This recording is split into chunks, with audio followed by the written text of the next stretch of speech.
Okay, so redefining pregnancy to begin implantation is not a misunderstanding. It is a deliberate, crafted institutional lie. Everyone in biology knows that a new human organism begins at fertilization. This is not debated in embryology textbooks or in scientific literature. Yet, the regulatory and pharmaceutical language chooses to pretend that life doesn't count until implantation. That is a conscious separation from biological truth, not an accident. It is a blatant lie. Okay, this is a blatant lie. What is a blatant lie? That to pretend that to pretend that life doesn't count until implantation. This is just nonsense, right? It's an absolute nonsense that my own cousin is propagating. It's absurd what she's putting out into the world, right? And then she's pretending like I'm the bad one for talking about it. What nonsense, yeah? It is a blatant lie because it changes the definition for political and commercial convenience, not scientific accuracy.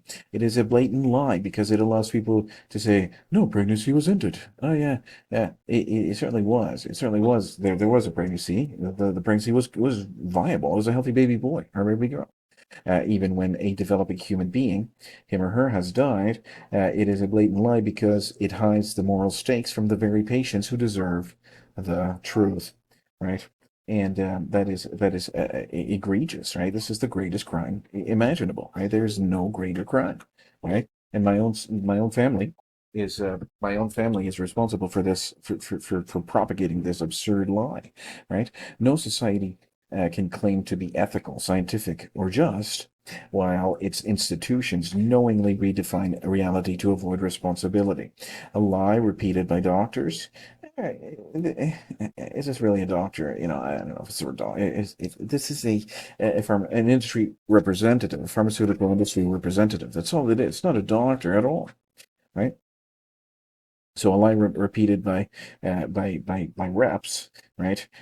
Regulators and pharmaceutical companies do not become truth, right? It doesn't matter how many people will blindly, trust Dr. Michelle Dow. They will trust her because she's a nice looking, I'm on your side for women's rights and all this stuff, but it's a lie. She's lying. She's a liar, liar. The pants have been caught on fire, right? This is a lie, right? This is so the cat's out of the bag. Whatever you want to say, right? This is egregious. This is an egregious crime, and it remains a lie, blatant and harmful. Right, extremely harmful, very, very harmful. So don't underestimate how harmful this is. Right, ending, a bunch of, killing people, right, is very, very harmful because it denies what is visibly and undeniably happening. A human life begins at conception, and the language is being manipulated to conceal this fact. Yeah, absolutely, absolutely. So, again, man, like I said, I'm certainly, feel so terrible about this happening. My own family, putting this into the world, right? It's really, really terrible, right? But yeah, this really is happening, and this is real, right? And this lie, right? You can see just a very, very short Google search, right? You will point you in the correct direction. Thankfully, we have the internet. We have embryology textbooks to prove that this is an absolute lie beyond any doubt at all.